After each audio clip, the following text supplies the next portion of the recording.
platform ibambisene ne-Go Digital SA Foundation. Siyathemba nizolijabulela lolu hlelo.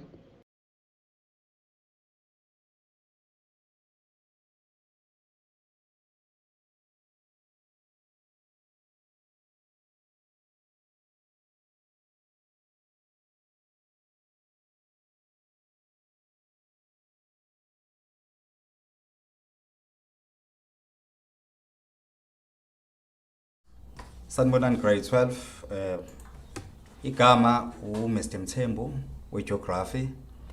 Namhlanje grade 12 ngifuna sibheke ama-urban settlement issues.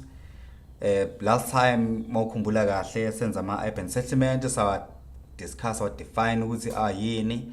So today umsebenzi wami nawe is just nje ukubheka ukuthi imaphi ama-problems or inkinga etholakala kuma-urban settlement. Okay, sizobuyela kancane nje emuva ke grade 12 just to recap. Uma ukhumbula qala sisenza i-rural settlement, sakhuluma nge-rural depopulation whereby we find a reduction of population laba bahlala lapha nama-rural settlement. So if ukhumbula kahle futhi sathi the reason why there is a reduction in the number of people abahlala kuma-rural settlement sathi is because of lack of services, unemployment nezinye izinto nje yabo ngama-push factors. So ngale kuma-urban areas ke sathi kunama-pull factors. So lama-pull factors ke grade 12 uzwakhumbula ukuthi sathi izinto ezinhle nje attract abantu yabo into the area. So one of the factors as attract abantu into urban settlements sikhuluma ngezinto njengama umsebenzi yabo equality rights, provision of basic services yabo such as water provision, gas and all that. Saphinde sasho sathi abanye abantu they can even go there just for entertainment yabo, even bright lights yabo. So sathi a reduction in rural areas iyenzakala ngaleyo ndlela. So now ngicela nje upictureisha ke manje grade 12 you have now wonke lo muntu ke osasuke from different rural areas esezo crowd ke manje la kwi urban area ukuthi what do you think ukuthi kuzowenzakalani kuma urban areas ne? We are going to have a problem. So today ngifuna sibheke zonke lezo inkinga ke grade 12 sibheke even nama solutions akhona ukuthi how can we solve that problem yabo that we come across now that we have abantu abaningi that are crowded in one area. All right, so we are going to be looking at the urban settlement issues, and then the recent urbanization patterns in South Africa ukuthi sibheke ukuthi ime kanjani. So into engizokwenzela yona nje grade 12 roughly manje ngizobhalela nje ama percentage amancane nje grade 12 about South Africa's urbanization sibheke iminyaka ukuthi ikhula kangakanani. Okay, here ngine table la grade 12 engilibhalile nje elincane about South Africa. Sibheka i-rates of urbanization. Khumbula grade 12 futhi rates of urbanization sichaza ukuthini? Sichaza ukuthi sibheka inamba isivinini esikhula ngayo lento urbanization. And then also urbanization, you will remember it's an increase in percentage of people, in the number of people who live in the urban area. So South Africa mase nje mhlambe ngibuyele kancane emuva grade 12 as early as 1995. South Africa rate of urbanization yakhona yayithi nje 54%. Mhlambe mase ngiqhubeke nje ngibhale eminye iminyaka 2000, 2005, 2010, and then ngizohamba ngize ngifike mhlambe ku 2030, 2040 because there are predictions. So I have 2020 lana, and then I have 2025. Actually it's 2025, and then I have 2028. So basically grade 12 I'm trying to paint a picture ke manje for wena ukuthi i-rate of urbanization ikhula kangakanani in South Africa. Remember post 1994 abantu they were not allowed to live or ukuhlala kuma urban areas, especially kuma suburbs lawa esaswabiza ngokuthi ama white suburbs. So babengavumelekile ukuhlala khona even ama Indian suburbs. So the moment izwe livuleka after once sathola i-democracy, so abantu they've decided now ukuthi beze bezongena la kuma urban areas. So by them ukuthi beze bengene ke la kuma urban areas, you will remember ke ukuthi phela manje isibalo sizokhula ke manje sabantu abahlala khona ke la kuma urban areas. So that is why ubona u54% engubhalile for 1995. So you may find ukuthi mhlambe only 40% of people were living in urban areas. So now the number grow to as far as 54%. So year 2000 percentage lanyuka lathi 56%, and then year 2005 lakhula as much as 61%, and then lakhula nango 2010 laya ku 63%. Remember ngo 2010 ukuthi kwakwenzakalani eSouth Africa kwakune World Cup. So zonke izinto ezikanjalo kumele uyithathe into consideration when you are doing this. I'm not saying ukuthi grade 12 it's examinable into engiyibhalela. I'm just painting a picture nje ukuthi i-rate of urbanization in South Africa ikhula kangakanani. And then ngo 2020 ke now i-rough estimation yakhona was 65% of abantu ababehlala noma ababehlala kuma urban areas. And then ngo 2025 here it's predictable and it's expected ukuthi inumber ingaze ifike ku 69%, or i-percentage ingaze ifike ku 69%. And then ngo 2030, this is 2030, ngo 2030 we are expecting to get at least 73% for a number of people who live in urban areas. So which means the rate of urbanization by 2030 will reach as far as 73%. So if uqhubeka neminyaka ke grade 12 mhlambe uzofike mhlambe ku 2090, you may find ukuthi even the rate of urbanization may reach as far as 100%, because wonke umuntu phela ufuna ukuya kuma urban areas for a better life. Okay, qhubeke grade 12. Let us look at the actual issue here.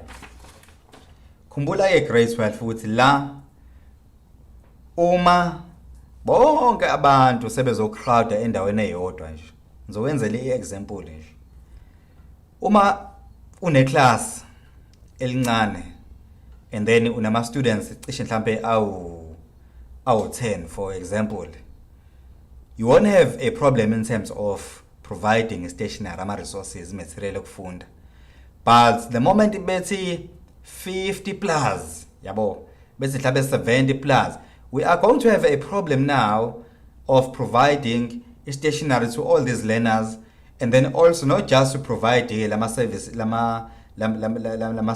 yes, kubona, and then ungathola ukuthi mhlambe even nokuba controller ke nje nawo sekunzima, yabo, ngoba phela manje indlela esebaningi ngayo sebedlula le number le bekuyiyona when the class started as u10. So uthisha who teaches the class will have a problem in terms of discipline ngeke sakwazi uyidiscipline lezi ngane ngoba seziningi kakhulu.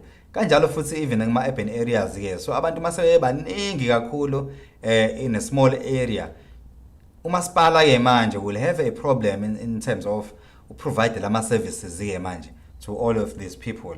Okay, let us look at the actual urban settlement problems. So abheke uthi imaphi problems or issues ngizowaname nje lana. Okay, eyoqala ke grade 12 would be a lack of planning. It's lack of planning. Eyesibili, it's lack of housing. So we have housing shortages.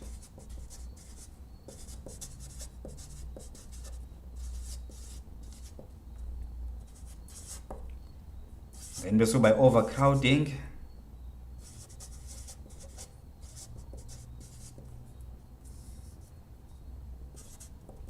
Ega 4 sibe traffic congestion.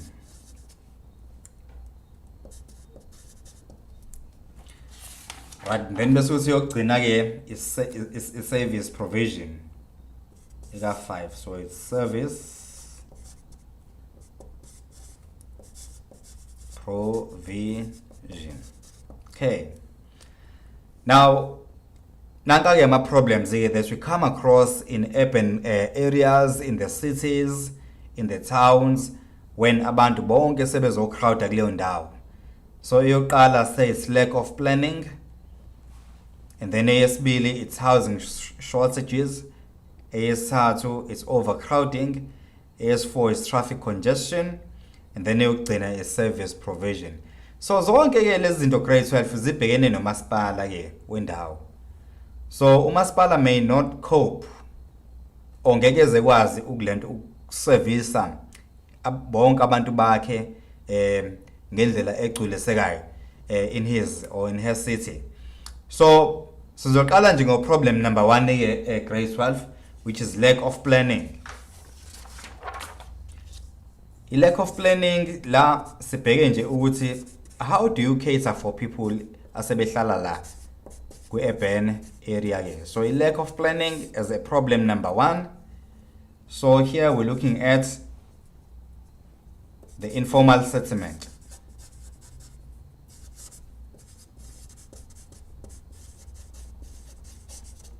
This is a problem.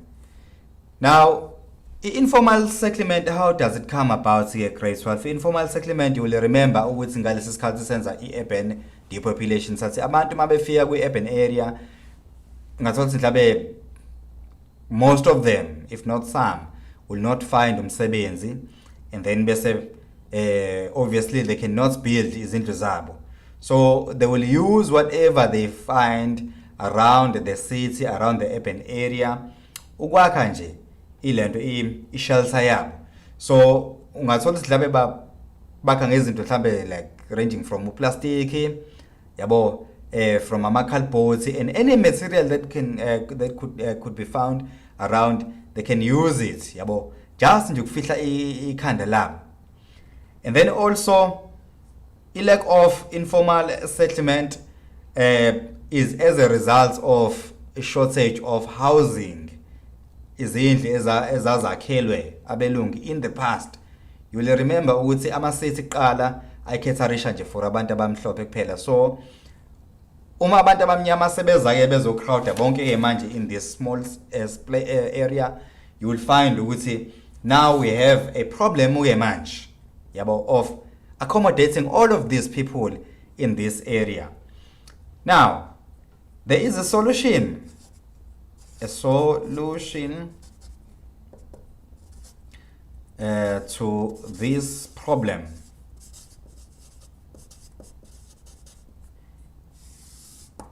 Yipi le solution to this problem, grade 12, which is a lack of planning.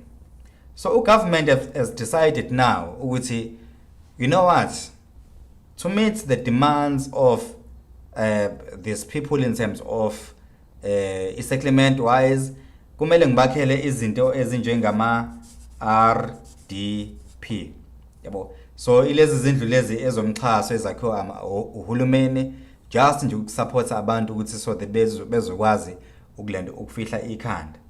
And then number 2, uhulumeni has decided now to use omasipala laphayana at a ground level ukuthi be convert what used to be ama hostels yabo. So bayawa convert la ama hostels to be ama low cost housing. So a conversion, there was a conversion of hostels into low cost housing. So i-solution ke grade 12 le mayiphuma nje i-question has to do with lack of planning. A question has to do with informal settlement. I-solution yakhona nje, it's very easy now. Masipala or government or whoever is in charge decided ukuthi, you know what, abantu mele bakhelwe ama-RDP houses, and then also mele convert even nama hostels la ehlala abantu besilisa kuphela for work, mele convert into ama low cost housing so that everyone can afford. Ngoba bayazi ukuthi abantu abahlala la kulezi ndawo lezi abantu abangaholi kakhulu. Okay, aseke problem number 2.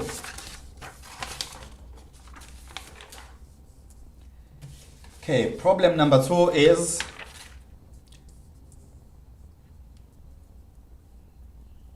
it's lack of it's housing shortages.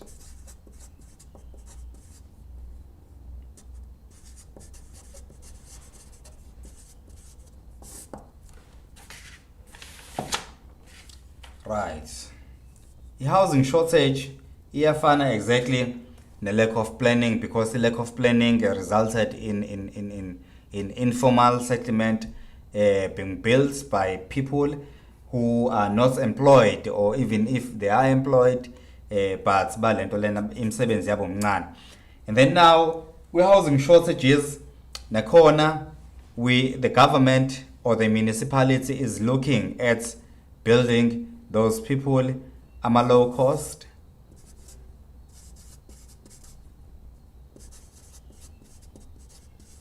housing. So you can even notice, even mhlambe ngasekhaya, I will make an example of Umashu nje, for instance. Umashu, most of the houses that were meant for abantu besilisa, which beswabiza in the past ama hostels, sebawa convertile into ama settlements. So lawo ma settlement lawo enzelo abantu abasebenza around the area or in the city itself. So lawo ma settlements lawo swabiza ngama low cost housing. So it's one of the initiative eyenziwe government just to meet the demand of housing that are required to cater for or to accommodate wonke umuntu la in the urban area. And then some of the solutions abawenzile lana was ukuthenga nje indawo, ukuthenga indawo abazowakha nje wonke lama small cost noma ma low cost housing, so that people can actually afford. Ngizokwenza i-example nje. In Avoca, there's a place called Avoca in Durban.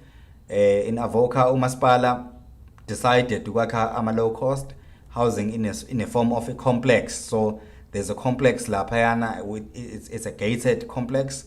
So every community, the local community can now able to buy those houses depending ukuthi umuntu nomuntu uhola kangakanani. So if uhola kancane, and then you can able to buy lelo flats lelo or lelo apartment oyifunayo. And then if uthe uhola mhlawumbe uhola a medium salary, and then also the municipality can actually make a plan in terms of ukudayisela i-flats that is in line with i-salary lo ehola. So all of these grade 12 sifaka ngaphansi kwama low cost housing just to address the shortage of housing. All right, now let's begin a problem number 3, which is very, very important for your exam grade 12, which is called overcrowding. Like overcrowding, it's just too many people around one area. So if in the overcrowding grade 12, I almost said class, if in the overcrowding sivele sibheke ngowe context yasesikoleni, khona amanye ama-class are sparsely populated, so which means aney'ngane ey'ncane yabo, and then bese ukuthi amanye ama-class aney'ngane ey'ningi, so lama-class aney'ngane ey'ningi siwabiza ngokuthi are-overcrowded. So i-overcrowding la we looking at abantu, i-group of people be-classed endawonye yabo, endaweni eyodwa. So again lana-ke as abantu besuka lapha kuma-rural areas beza kula kuma-cities, kuma-urban areas, beza ngobuningi babo and then begcine sebegcwalile endaweni eyodwa. So that is why we say it's overcrowding. So they are overcrowded now. The city is overcrowded. It cannot cope now with the amounts of people that are there now. All right, kunama results akhona ke lana or ama consequences of these overcrowding, which are very important for your exam.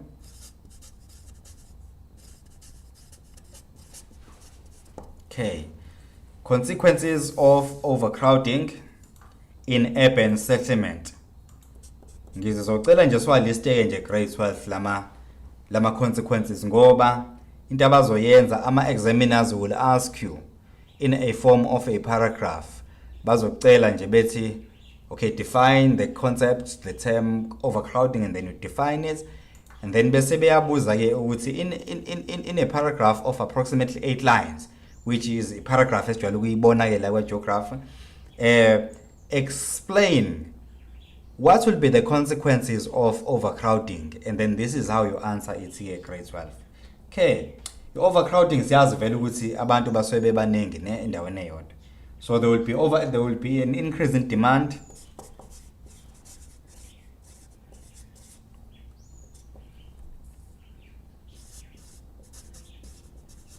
Demand for water. So wonke vele umuntu obviously in the city will demand water. So wonke umuntu in the city or in the urban area will demand for clean water. Now, consequence number 2. Kuzoba nama blockages ne kuma sewage systems. Angithi sonke sebenzisa i-sewage eyodwa. So le sewage le, it was not designed in the past ukuthi it will accommodate or cater for wonke lo muntu oselana ke manje kwi-urban area. It was only designed ukuthatha i-amount of sewage le yalaba abantu abancane ababehlala lapho ngalesi sikhathi. So now if abantu sekune overcrowding grade 12, and then we are going to have a problem now. We are going to have a problem in terms of the sewage blockages, and then also another problem would be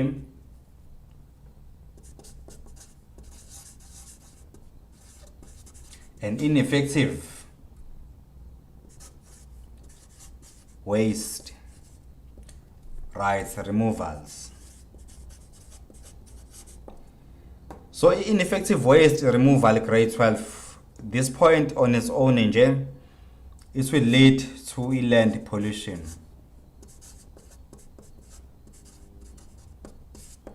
Okay, now ineffective waste removal, so the municipalities can now not cope in terms of collecting all the garbage or udoti lokho kusuke kulapho, and then abantu ke ngobuningi babo you may find ukuthi abanye sebelahle emgaqweni yabo or kwezinye indawo la ngamele kulahle khona yabo. So yonke leyo nto leyo causes even land pollution, or at times if there is a river next to the area, it may cause even what you call water pollution. So that is another problem. And then bese ukuthi nasey'koleni futhi we may have a problem. So in schools, remember when people moved from rural areas into urban areas. Some of them, they were only going there just to access good schools. Ngoba they believe ukuthi schools in rural areas are not well equipped. So they are not supplied with ama resources, material okufunda. So they opt now bakhetha ukuya kuma urban areas where they will find good schools with good education. So the very same schools ke lezi ezila kuma urban areas, you may find ukuthi sezi overcrowded ke manje, yabo. So ngizwenza example nje ikole zasemalokishini at the moment ze overcrowded, the reason being izona lezi ngane ephuma lapha kuma rural areas, even ikole ezinguma suburbs as well at times ziba overcrowded, reason being they want to cater for all these kids because lezi ngane akekho umuntu one right yokuyincisha education, so we cannot deprive any kid from better education. So now you will find ukuthi schools will have so many kids in such a way that the demand or the resources that is supplied by schools cannot actually be sufficient. Okay, another problem or another consequence, it's overburdened clinics. Lokho ke siyakwazi ke grade 12. Overburdened clinics, ama clinics nje mawuhamba uya kuona ngathi ungavuka ekseni kakhulu. Reason being ufuna ukuthi mhlambe ube amongst those first ones, angasho ukuthi ufuna ube number 1 ngoba uzobathola obviously abantu uzothola sekunama queues amaningi and all that. So you will only find ukuthi the community that is served or abantu mhlambe that are served by that clinic are not only coming from the local area. Some of them, they are coming from the rural areas, ne? So you will only find ukuthi mhlambe they have a month or two behlala la kuma urban areas. So those amounts of people here bonke bazoba overcrowded here kuleyo ndawo. And then again enye issue ke mhlambe ungayifaka ke grade 12 as you are explaining this problem, these consequences of overcrowding. Usungafaka even a COVID-19, since we in the pandemic yabo nansi COVID-19. So COVID-19 I encourage ukuthi sihlangane ndawonye. So leyo nto le cause even a stress to people who are lining up, because ama queues can go as long as mhlambe out of the gates of the premises or something. So COVID-19 has actually had or it has now caused a major frustration to the community, even our nurse, our service providers. Now this is cause a frustration. Okay, now another consequence will be an increase in crime.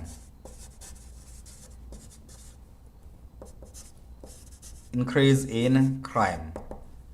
So this one is common in grade 12. Increase in crime is as a result of lack of jobs. So abantu mawukhumbula kahle, if bema urban areas in a hope of finding umsebenzi, if bengasawutholi bazolamba. That is the first thing.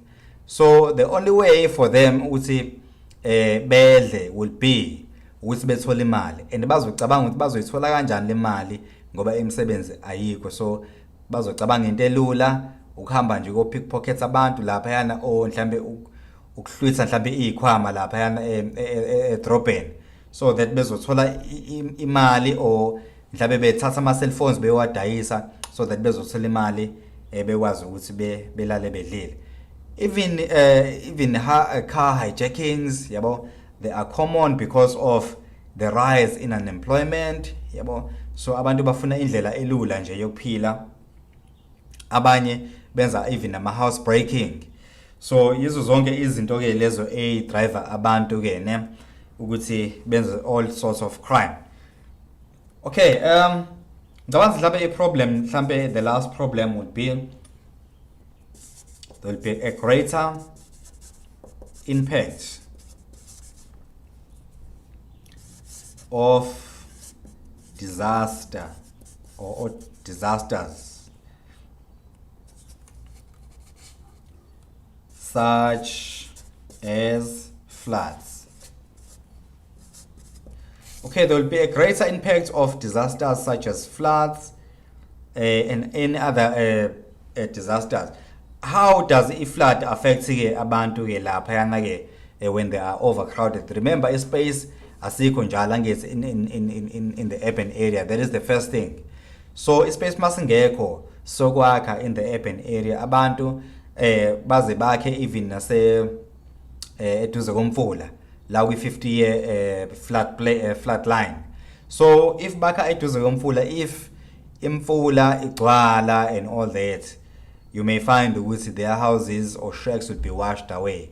Even people may even be washed away, causing them with bezebeshon.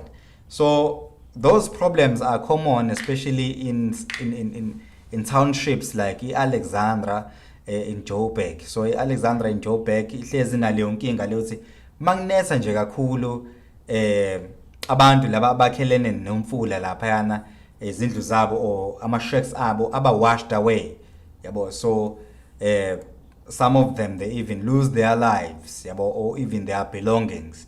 So these grade 12 are all the consequences of overpopulation or overcrowding of people in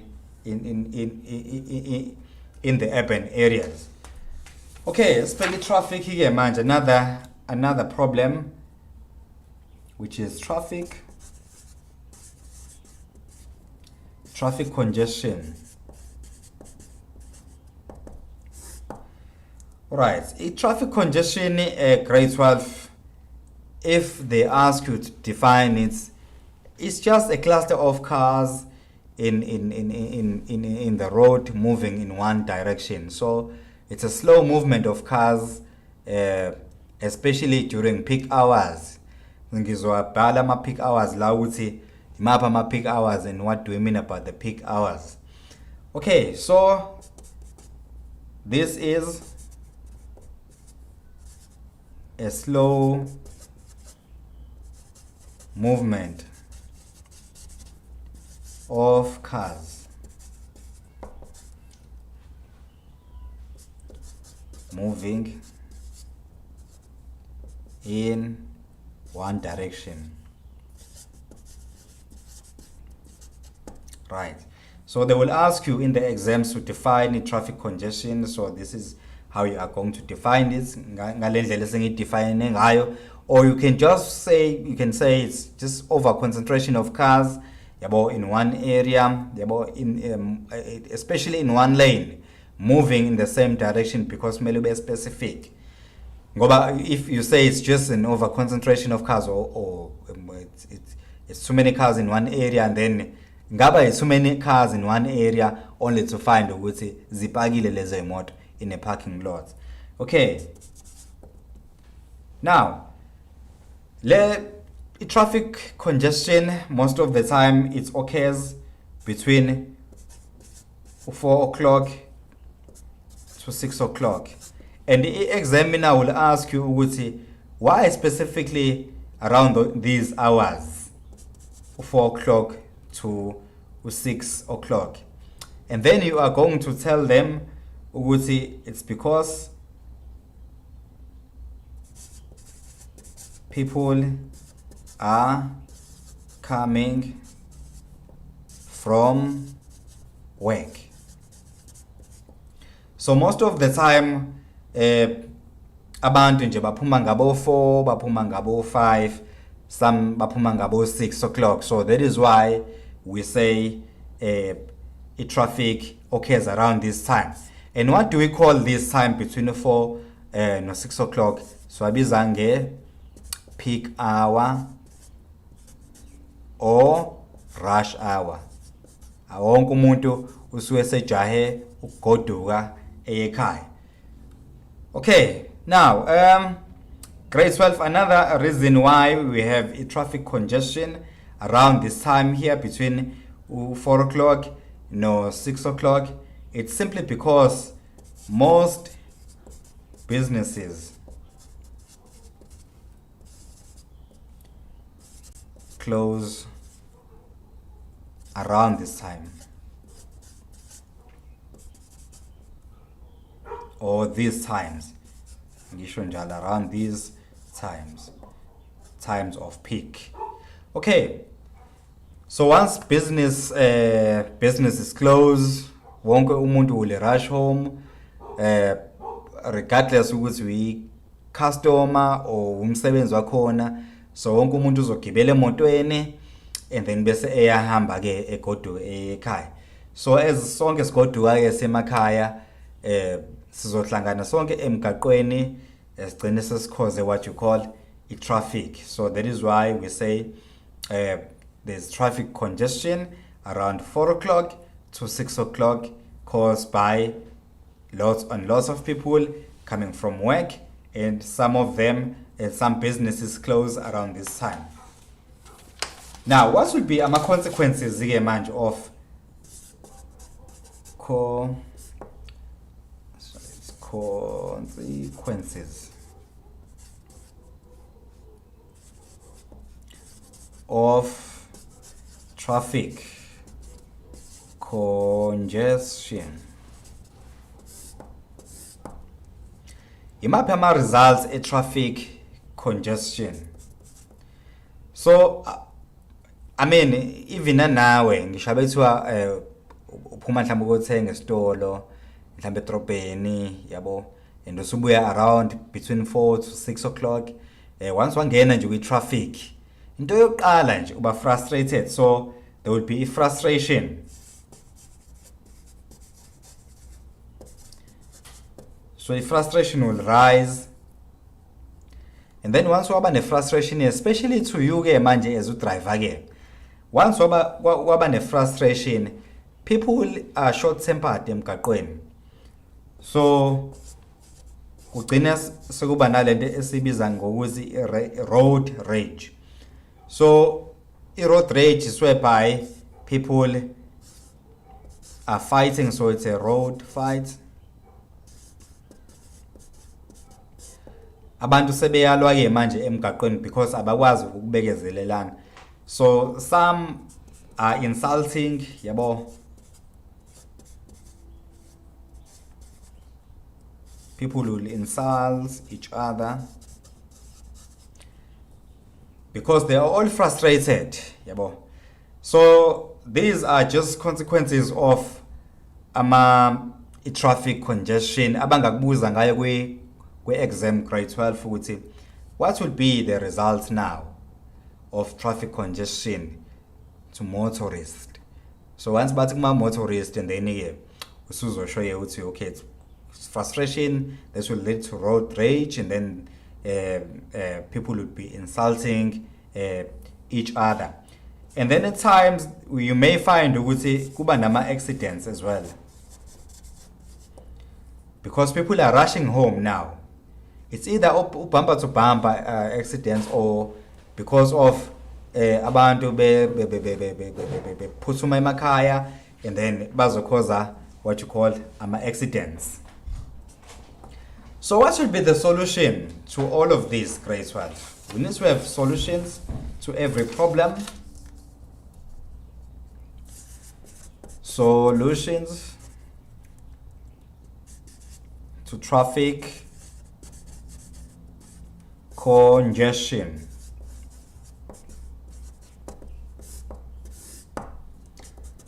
Okay, solutions to traffic congestion. It's very important to was grade 12 for your exam. You need to come up with strategies. With what can we do to minimize traffic on the road? All right. We need to clap. We need to clap. What you call nama lifts, claps. Yabo nje uma sendlambe Okay, in the family sonke sisebenza edrobheni and soba u5 in the family sidriver imoto. Rather, let us just use one car instead of 5 cars. So in that way, we'll be minimizing the number of cars emgaqweni. And then also we'll be saving time as well. Even in petrol as well, we can save on petrol. Even the pollution that is caused by cars will be decreasing pollution. Okay, grade 12, the lifts clubs is a solution. It doesn't have to be family kuphela ekumele mhlambe sacrifice emotweni, no. Even if nomakhelwane bakho ama neighbors nisebenza ngandawonye. Let me say ngizowenzela example. I-example will be esikoleni sakho la ofunda khona uke ubone othisha behamba ngemoto eyodwa beba u5 or beba u4. Leyo nto, it does not mean ukuthi othisha cannot afford ukuthenga imoto, ne, or abanazo lezo imoto. Baso befuna ukuminimize i-traffic on the road by clubbing. Bayaklabha othisha then bese beza ngemoto eyodwa. At times mhlambe baye beshintshane, yabo. Then ngiyazi ukuthi nina ingane swesene issues othisha banamali mhlawumbe be broke and all that, basebenzisa imoto eyodwa so that they can save petrol because they cannot afford it. No, it's because they are trying to avoid and decrease traffic on the road. And even the pollution, they are trying to minimize the pollution that is caused by cars. Okay. And then also, we must use what you call a public transport. Share imoto yakho ekhaya, sebenzisa i-public transport. So ukushiya nje kwakho ke grade 12 le imoto yakho ekhaya ukusebenzisa i-public transport niyogcwala vele lapha na kuleyo public transport, okay, niyogcwala. But now if you can count amasu lapho kuleyo public transport, count the number of people that are there mhlambe ebhasini or something, so mhlambe about 60. Imagine if all these 60 people besebenzisa imoto, ukuthi how crowded would it be on the road? So if you use a public transport, you will be minimizing the amount of pollution that takes place each time you use a car, and then also you'll be minimizing the traffic on the road. And then also njengamanje sesinamalento amabhasi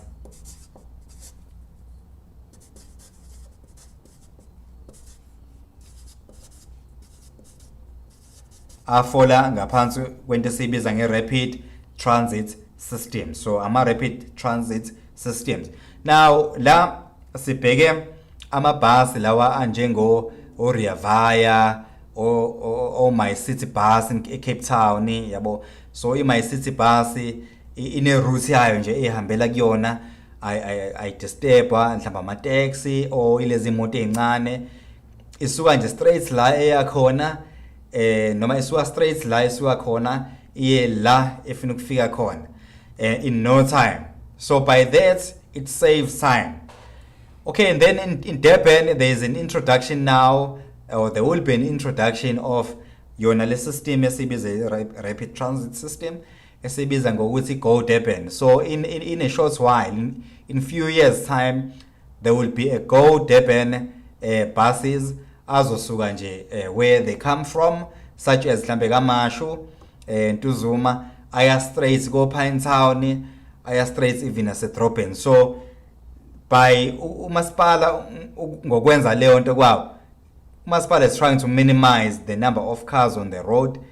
Umasipala is trying to decrease the traffic on the road. Okay, I think guy answer the question yama solutions to traffic. And then also you can have maybe a spaghetti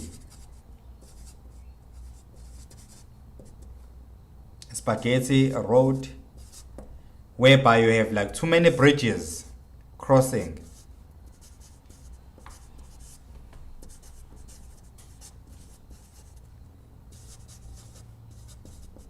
crossing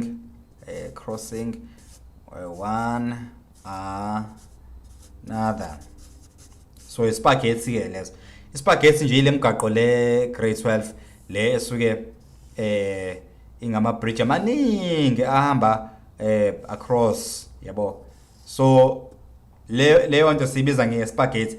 So if you will remember, especially those abahlala eDurban in the past, if you go to Umhlanga, you used to get stuck with traffic. Even if uphuma edrobheni near Phoenix, Mount Eskom, over stuck with traffic. But since there was an introduction of spaghetti laphayana, the amount of traffic on the road is very, very low. And then also, even if you wanted to go to the airport, King Shaka, you couldn't reach the airport on time because of the delays that used to be in the past. But now, you can reach airports in no time. So this is another solution that they will ask you in the exams, grade 12. So I think that answers all my questions for the exams. Ngoba I mean ngeke ngilokhu ngishona lena le grade 12. These are the questions abawabuza kwi-exam yakho, either kwi-final exam or during the course of the year exam. Then bese siba neyogcina ke i-problem esibiza nge-service provision. This is the last problem, grade 12. La umasipala, municipality, can not cope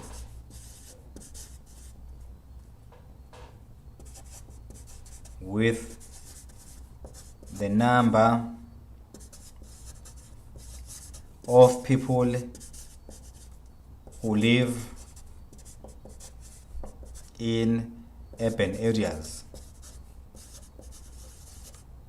Okay, because now baningi abantu asebehlala lapha in urban areas, umasipala can now not cope with the number of services that needs to be provided to all of these people.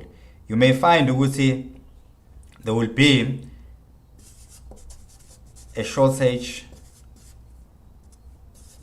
of water. I'm talking about the clean water. And then also there'll be a shortage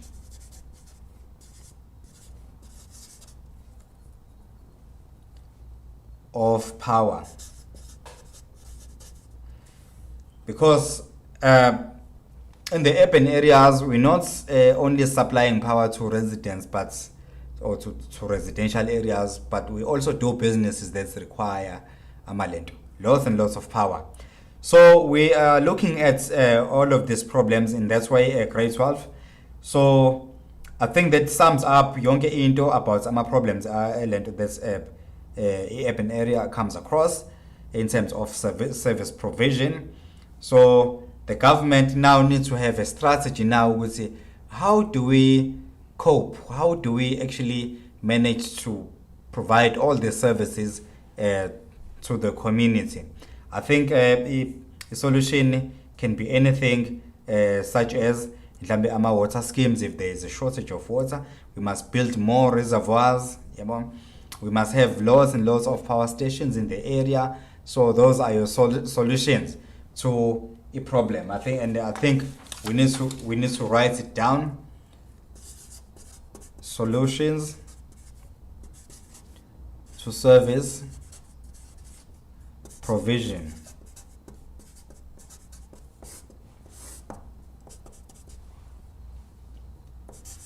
So building or construction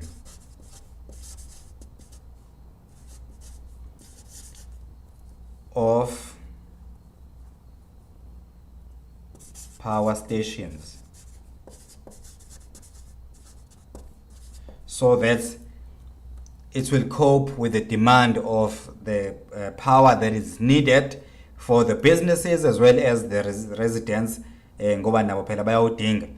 And then also create water schemes or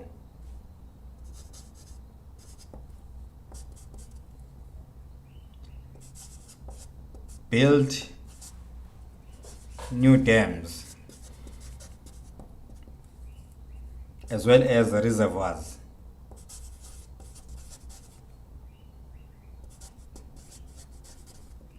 So ama reservoirs mele elento akhiwe so that the city can actually cope with the demand of a service provision in the urban area. So grade 12 ngicela ukuyibamba lapho ke, ngicela nje ukuyibamba lapho ngama urban issues.